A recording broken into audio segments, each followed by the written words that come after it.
sure it's going. All right. We're here. We're live. We did it. Jen can hear me. Yay. Yes, I can. So welcome everybody. I'm here like I am most Fridays, but I have a special guest today. Lori is out vacationing in Yellowstone right now. And I think she just missed, like, they had terrible floods or something, and I think she just missed all that craziness, so she's actually there, I hope, enjoying herself. I haven't heard much from her, so I hope she is.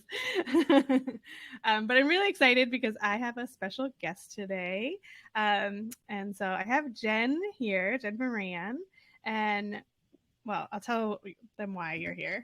So we have an amazing episode that came out today that is Louisa Moats, who I think this is one where I was like, I can't believe I'm talking to her. This is just crazy that I'm talking to Louisa Moats. But she created the LETRS training, which is just taking off. I mean, so many people are, and not even just people, right? Like districts, states, schools are taking this LETRS course. And I think a lot of people know about it, but I think some people don't. So I invited Jen on, who is a super expert, to talk a little bit about it. Do you want to just like tell everybody who you are a little first? Sure. Thanks for having me. By the way, I'm super excited. And I was just telling Melissa before we went live, this is my first time ever going live. So this is a new experience for me. But my name is Jen Moran, and I am a former and current colleague of Melissa's. We actually worked together in Baltimore City Public Schools. And that's where I had the opportunity. I was serving in the role of a literacy coach, and I had the opportunity to take LETRS. The course that was co-authored by Louisa as a participant. Was it our first year of coaching? I think it was in our first year of coaching when we started the Blueprint Coaches. We all got the opportunity to take both volumes of LETRS, and I finally just like had that aha moment where like, where had this been all of my career? Right. And yeah. Absolutely. And I was a little disappointed that I got some of this information once I had transitioned out of the classroom, right? Yeah. When I was in the classroom, I always knew, like, I spent most of my time as a fifth grade teacher, general educator. I was also a special educator, and just kept feeling like I knew that my students needed more, but I didn't know exactly what it was. I didn't even know some of the right questions to ask. So once taking LETRS, like, everything started to click for me. And so in my role as a coach, it really gave me a lot to sort of ponder and grapple with and think through, like, how to connect all of this information, how to connect curriculum to research and support teachers with implementing best practices. And I loved it so much that I decided to become a national LETRS facilitator. So I have been facilitating LETRS nationally for about a year now. I do it in my spare time because I do work full time with Great Minds as well. So some evenings and sometimes on the weekends, I get to work with teachers across the country. I'm on the East Coast, but as far away as Hawaii one time, doing LETRS content. And every time I teach a unit in LETRS, I deepen my understanding of the content. And I'm constantly doing a lot of professional reading, continuing to build that knowledge. So complex, a lot of complex information. So it keeps me sharp, I would say. That's so true, because I feel like I need to take it several more times. Yeah. A whole LETRS training. Every time you get something more and you get a deeper understanding, right? Like at first, a lot of the content can be overwhelming. And so I don't think taking it twice is necessarily a bad idea. I know.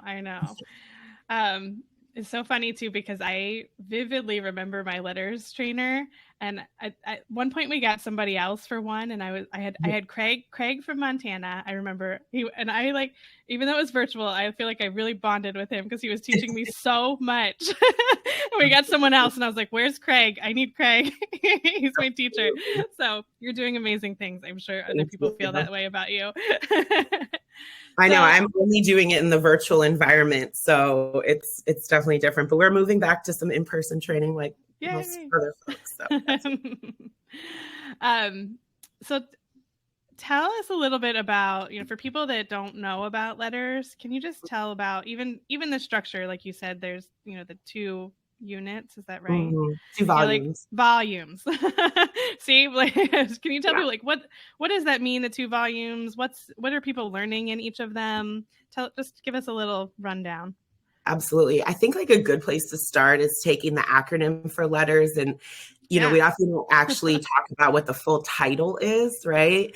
And it's Language Essentials for Teachers of Reading and Spelling. And sometimes that gets overlooked, but I've been doing some more professional reading with Louisa's speech to print text. Yeah. Once again, Language Essentials for Teachers. And the more I read about it, the more I realize this is about understanding language, right? To be a good teacher of reading, print is that overlay of speech. We're just overlaying print on our speech system. And so the more deeply we understand our language, the better we are able to teach our students to read that language. So kind of starting with that, LETRS is a course that comprises of 2 volumes, volume 1 and volume 2. And if you're familiar with the simple view of reading, volume 1 is really going to mostly focus on the word recognition side of the simple view of reading, comprised of 4 units. And then volume 2 is really going to take a deep dive into the language comprehension aspect of the simple view of reading. And so depending on how schools or districts choose to have their teachers move through the course, it could take anywhere from a year or 2. But the thing that I love, especially about LETRS, and it made it really impactful professional learning for me, was that it was a combination of professional reading, online modules, and then either, virtual face-to-face or in-person face-to-face components. And so there's just like a lot of opportunities for different, preferences, lots of different ways to input this knowledge and get the opportunity to practice and apply it. And one big thing that I love to remind, because I am sometimes on, blogs and Facebook groups, is that it's not a curriculum, right? LETRS is not a program or a curriculum. It's Look, I wrote that down. Can you see it? Yes. I was like, we have to talk about that. Just was on something today and someone said, oh, in my district, we implement LETRS, and my fingers were like itching to be like, it's not a program, right? And I remember in Baltimore, a lot of people asked that because we had foundations and we were just adopting Hagerty at the time. And people were like, well, how do we do those 2 things and LETRS, as if it was like a separate thing that they had to do in their classroom. Right. I think the best way I try to describe it is it takes all of the research that exists, which is oftentimes really difficult to access for teachers, right? Because a lot of this research lives in professional journals. It's often not even in the educational sort of field. It might live in the psychology field. And it takes a lot of that pertinent reading research and summarizes it really concisely for teachers, and then shifts into the practical application, right? What does that mean for instruction? And whenever I'm facilitating a letter session, I always say, like, the goal here is to really give you all the knowledge so that you can be like a critical consumer of the curricula that you are implementing in your district, or an advocate for curricula to be put in place in your district. Do you have any examples of that, Jen? Because this is where, like, because I wasn't a coach in the classroom and I wasn't myself in the classroom at the time that I took it. I feel like I missed, like, I imagine what could have happened, but I didn't actually do it. But can you give me examples of, like, okay, for teachers that you saw maybe in Baltimore who were teaching foundations or had been teaching foundations, and then they get LETRS training, like, how do they apply it? Like, how is their instruction changed by having the training? Yeah, I have an example right in the front of my mind with a kindergarten teacher that I was coaching, and to say the least, she was a little skeptical about having a coach and was pretty comfortable doing certain things the way they had always been done. And I think that, so the first thing that I did as a coach is help our school make connections to why we're using the curriculum that we are, right? I literally one time in a coaching conversation pulled up Scarborough's rope and overlaid our images of our curriculum on top of that rope to help teachers see, right? Like, when we're implementing Wit and Wisdom, we're addressing these language comprehension strands. When we're doing foundations in Heggerty, we're addressing those word recognition strands. And when we're using geodes in K-2, we're helping bring those strands together to build those skilled readers, right? Love so that. helping build a why, right? And to show like, we have good stuff, we got it, right? But it's the implementation of all of that, and the integrity of the implementation that's going to lead to those outcomes for our students. So just having the curriculum, but not having the teachers understand the why, or maybe even have the level of training that they need to implement it effectively. And so I went into a kindergarten classroom, and there was a word wall. Words were organized by the first letter of the alphabet. They were high frequency words, and the teacher was cutting some time from foundations, and having the kids sort of like chant the letter names of the words, like TH, the, right? And in Unit 2 of LETRS, we talk about the process of orthographic mapping and how for students who are struggling to learn to read, right, we really need to anchor into that speech sound system. And so through a lot of sort of like revisiting the research, revisiting what was covered in Unit 2, I was able to get that teacher to sort of give that time back to foundations and really focus on implementing foundations with integrity, rather than continuing a practice that like felt effective on the surface, right? Like a lot of the things we have been doing, myself included, they feel like it feels intuitive based on like what we observe, how we observe students reading. And what LETRS really helps us do is literally sort of see inside the brain and figure out what is actually going on, right? And then how do we match our practice to how the brain is actually learning to read? And chanting high frequency words, right, is not the most effective way to master those. So got the teacher to spend that time doing some phonemic awareness work. And like I said, giving back that integrity to our foundations implementation. Yeah. And I would imagine, again, I wasn't in a classroom, but this is what I always imagined, that, if I was teaching foundations without the knowledge from LETRS, that I would probably just be going through the motions more so, like, okay, this is what they're telling me to do, I'm doing it. And not really being able to see like, okay, I'm doing this, and then Jen got it, but Lori didn't get it. Now I know why Lori didn't get it, and I can do something, right? Like I know what to do then, right? They just felt like, I felt like I would have been much more confident in knowing like how to address where students weren't getting it, understanding more so why they didn't get it, understanding better practices to like, let's try it a different way if you didn't get it the first time, versus the like, well, I taught it the way they told me to, and now I don't really know what to do next. Absolutely. I think for me personally, one of my biggest takeaways and like my areas of growth after really knowing this LETRS content is like I ask a lot better questions about individual students.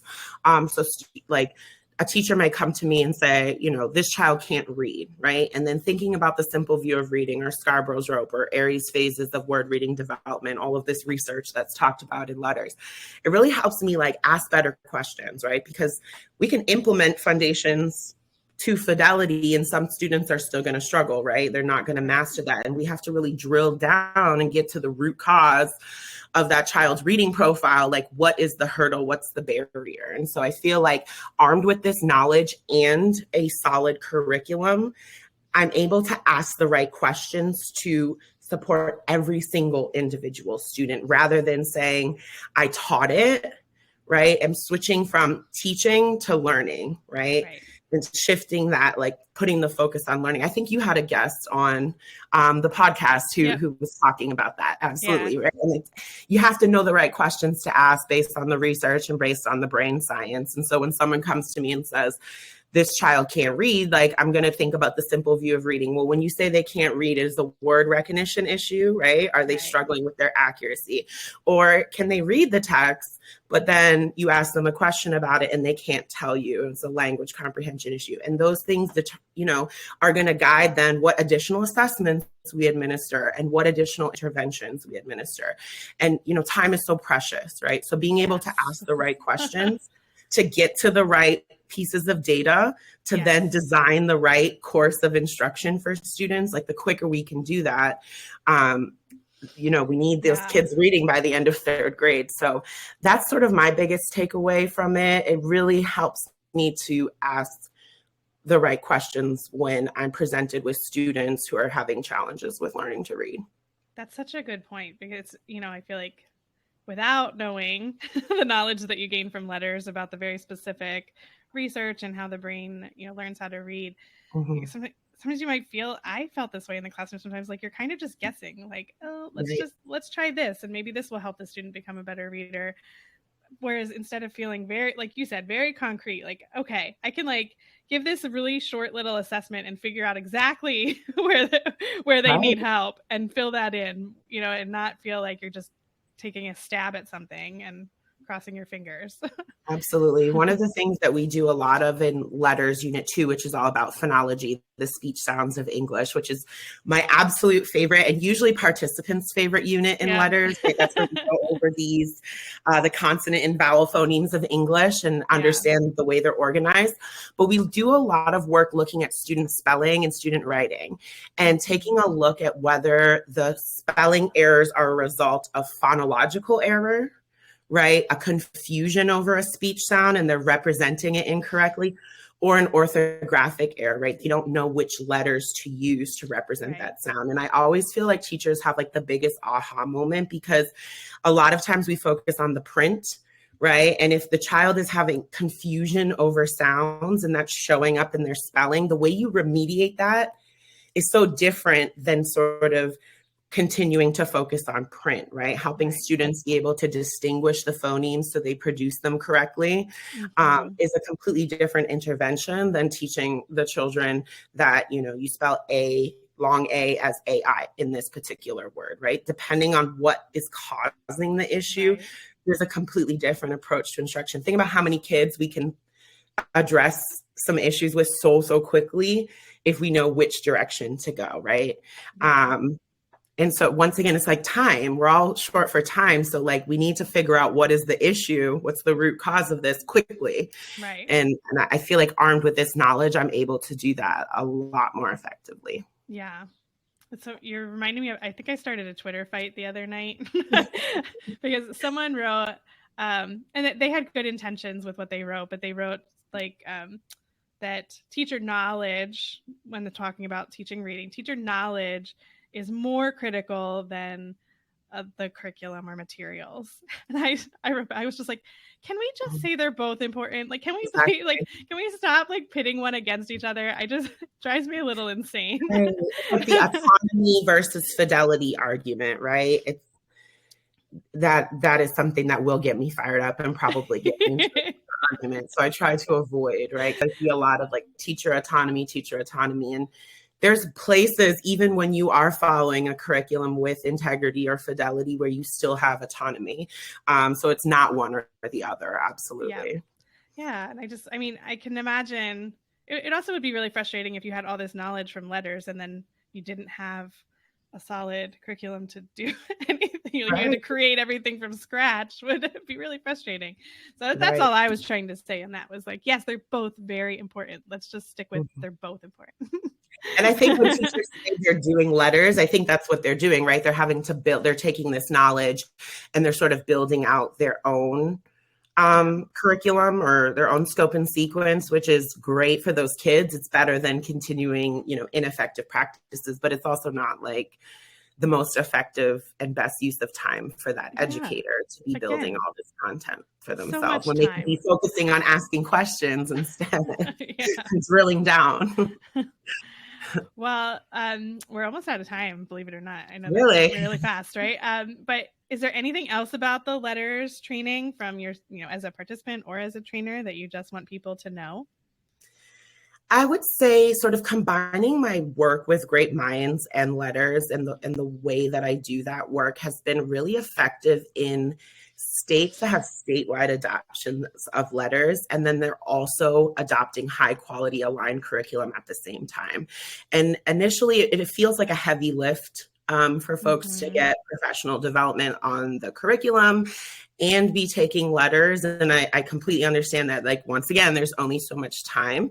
But that's where I'm seeing the most changes in states and school districts, where the teachers are getting that scientific research and understanding the why, and then also are getting that high quality aligned curriculum to implement. And it takes a few months, but I think that as they start to, or as they continue their letters journey and they're implementing curriculum, they're able to make those connections real time, right? Like when you're in letters and you're talking about, the language comprehension strands of the rope and the power of knowledge building, and then you're implementing a knowledge building curriculum, like you can see those connections really quickly.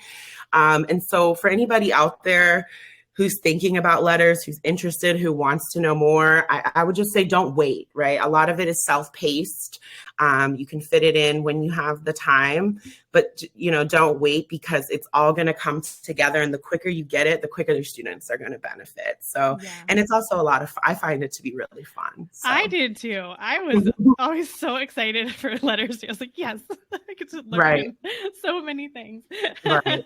You get so much, like, in addition to all the research, you get a bunch of hands-on practical things to walk away with and implement in your classroom, like the very next day. And I know as a former classroom teacher, like that's my number one. I need something to walk away with. For you sure. definitely get that. Well, until the day that we all learn all of this in our teacher training programs, I think we have letters is one of the best options for teachers to learn a lot about how to learn how to read. Any other suggestions for people, Jen? You said Speech to Print is a book that you and I was just going to say that, like, for folks who maybe can't get into a letters cohort, a lot of it's by the same author. So Speech to Print, which is really designed actually to be a college level textbook. I picked it up and I was like, I should contact my local universities and see if they need someone to teach the course, because this is a great place to start. And they also comes with a workbook, which I recommend you doing side to side. Like I said, understanding all the layers of language, and really being proficient at why the English language is structured the way it is only going to help you teach that to your students. And the workbook gives you lots of repetitions to, like, practice that, breaking words down into phonemes, identifying, spelling oddities, etc. And so, like, even as a facilitator, I go back and I'm doing practice activities all the time to build my confidence in being able to speak about these concepts, and to teach them to others. Like, there's no, I'm not anybody who could say, like, I have it all together, right? I'm constantly learning. The more I teach it, the more I read, the better I teach. It's this sort of reciprocal process. So even if you can't get into the letters course, doing your own, like, self-study with Speech to Print, basically the same concepts, but with a slightly different audience, I would say. Right. Awesome. Well, thank you so much for joining us today and sharing all your knowledge. Thanks for having me. Like, we might probably need just a whole podcast on letters and dig into it even more. So we might talk to you again soon. Episode. I'm excited. Congratulations. Yeah, she's so good. All right. Thank you so much, Jen. Enjoy your weekend. Bye. It was great talking to you. Bye.